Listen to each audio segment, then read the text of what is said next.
Hello दोस्तों, मैं फिर आपका स्वागत करता हूं अपने इस यूट्यूब चैनल में। तो दोस्तों, आज हम इस वीडियो में देखने वाले हैं जीके के टॉप 25 क्वेश्चन एंड आंसर, तो जो कि आपके आने वाले सभी एग्जाम्स के लिए काफ़ी ज़्यादा इम्पोर्टेंट रहने वाला है। और दोस्तों, ये वीडियो भी आपके लिए इम्पोर्टेंट है, तो आप लोग इस वीडियो को पूरा अंत तक देखिएगा। अगर आप इस चैनल पर पहली बार आए होंगे तो इस वीडियो को लाइक करना है, चैनल को सब्सक्राइब करना है और अपने सभी दोस्तों के पास शेयर कर देना है। तो चलिए हम लोग वीडियो को शुरू करते हैं ताकि आपके दोस्त भी जानकारी प्राप्त कर सकें। तो चलिए हम लोग शुरू करते हैं, सब क्वेश्चन एक एक करके देख लेते हैं। तो आपके सामने पहला नंबर सवाल दिया है, खट्टा फल में कौन सा एसिड होता है? खट्टा फल में कौन सा एसिड होता है? तो आपका राइट आंसर हो जाएगा ऑप्शन नंबर बी। दोस्तों, पहले क्वेश्चन का उत्तर हो जाएगा ऑप्शन नंबर बी। दोस्तों, अगर आप किसी क्वेश्चन का उत्तर पहले से जानते होंगे तो उस क्वेश्चन का उत्तर कमेंट बॉक्स में बता देना है। दोस्तों, आपको हर एक क्वेश्चन का उत्तर कमेंट बॉक्स में बता देना है, आपको जानकारी होगा तो चलिए दूसरा नंबर सवाल देखते हैं कि दूसरा नंबर सवाल देखते हैं, रॉलेट एक्ट को किस वर्ष लागू किया गया था? दोस्तों, आपके प्रश्न दिए कि रॉलेट एक्ट को किस वर्ष लागू किया गया था? तो आपका राइट आंसर हो जाएगा ऑप्शन नंबर बी, 1919 ईस्वी में। आप लोग याद रखिएगा दोस्तों, ऑप्शन नंबर आपका बी उत्तर हो जाएगा। तीसरा नंबर सवाल दिया है कि महाराणा प्रताप बुलबुल किसे कहते हैं? महाराणा प्रताप बुलबुल किसे कहते हैं? तो आपका उत्तर हो जाएगा, अपने घोड़ों को वो बुलबुल कहते हैं। तो उत्तर हो जाएगा ऑप्शन का ए उत्तर हो जाएगा। तो चलिए हम लोग अगले नंबर सवाल की ओर बढ़ते हैं। चौथा नंबर सवाल दिया है कि सिंधु घाटी सभ्यता का बंदरगाह कहाँ पर था? सिंधु घाटी सभ्यता का बंदरगाह कहाँ पर था? तो आपका राइट आंसर हो जाएगा लोथल। ऑप्शन का सी उत्तर आपका हो जाएगा दोस्तों, लोथल था। तो चलिए अगले नंबर सवाल की ओर बढ़ते हैं। पांचवा नंबर सवाल दिया है कि इसरो के हेड क्वार्टर कहाँ है? दोस्तों, आपको मालूम है कि इसरो का हेड क्वार्टर कहाँ है? तो आपका राइट आंसर हो जाएगा बेंगलोर में। ऑप्शन नंबर सी उत्तर हो जाएगा। तो चलिए अगले नंबर सवाल की ओर बढ़ते हैं और छठवां नंबर सवाल देखते हैं कि भारत में ब्लू सिटी किस शहर को जाना जाता है? भारत में ब्लू सिटी किस शहर को जाना जाता है? तो आपका आंसर हो जाएगा जोधपुर। ऑप्शन नंबर आपका ए उत्तर हो जाएगा। तो चलिए अगले नंबर सवाल की ओर बढ़ते हैं। सातवां नंबर सवाल दिया है कि भारत के सबसे बड़ा चिड़ियाघर कहाँ स्थित है? भारत का सबसे बड़ा चिड़ियाघर वह कोलकाता में स्थित है। ऑप्शन नंबर आपका सी उत्तर हो जाएगा।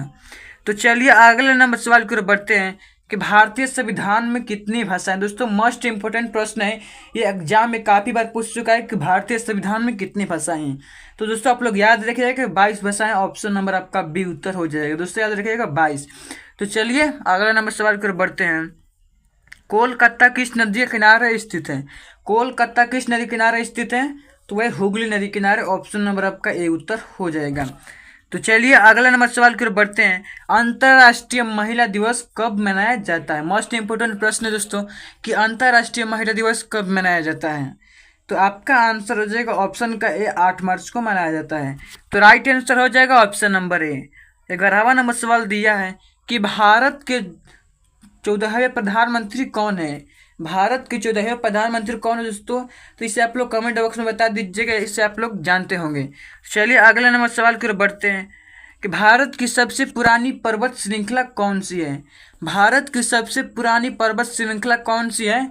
तो आपका राइट आंसर हो जाएगा ऑप्शन नंबर डी, अरावली पर्वत। इसे आप लोग याद रखिएगा, अरावली पर्वत जो भारत की सबसे पुरानी पर्वत श्रृंखला है। भारत के किस राज्य में सबसे ज़्यादा बारिश होती है? भारत के किस राज्य में सबसे ज़्यादा बारिश होती है? तो आपका राइट आंसर हो जाएगा ऑप्शन का सी, मेघालय राज्य में। ऑप्शन नंबर आपका सी उत्तर हो जाएगा, मेघालय। तो चलिए अगले नंबर सवाल की ओर बढ़ते हैं। सौर मंडल का सबसे बड़ा ग्रह कौन सा है? सौर मंडल का सबसे बड़ा ग्रह कौन सा है?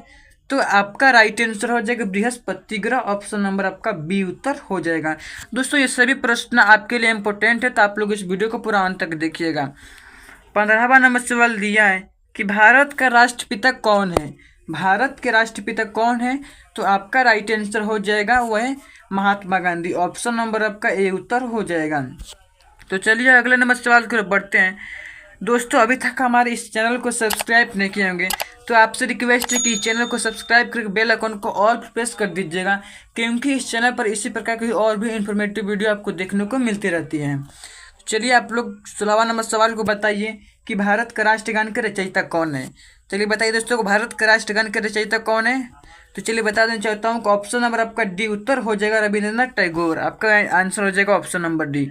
17वां नंबर सवाल दिया है कि father of the Indian constitution किससे कहा जाता है?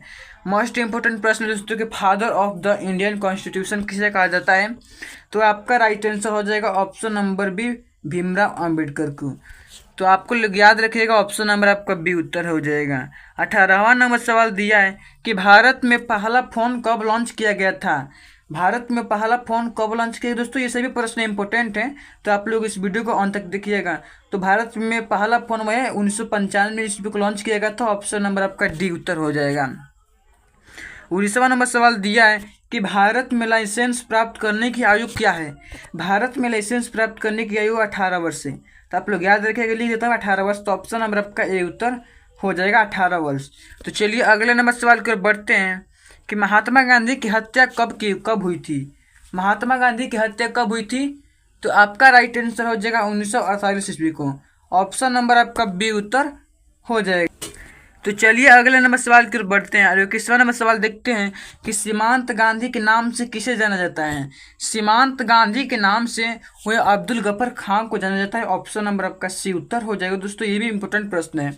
तो चलिए अगले नंबर सवाल की ओर बढ़ते हैं। और 22वां नंबर सवाल दिया है कि पाकिस्तान का राष्ट्रीय खेल कौन सा है? पाकिस्तान का राष्ट्रीय खेल वह हॉकी है। तो ऑप्शन नंबर आपका ये उत्तर हो जाएगा।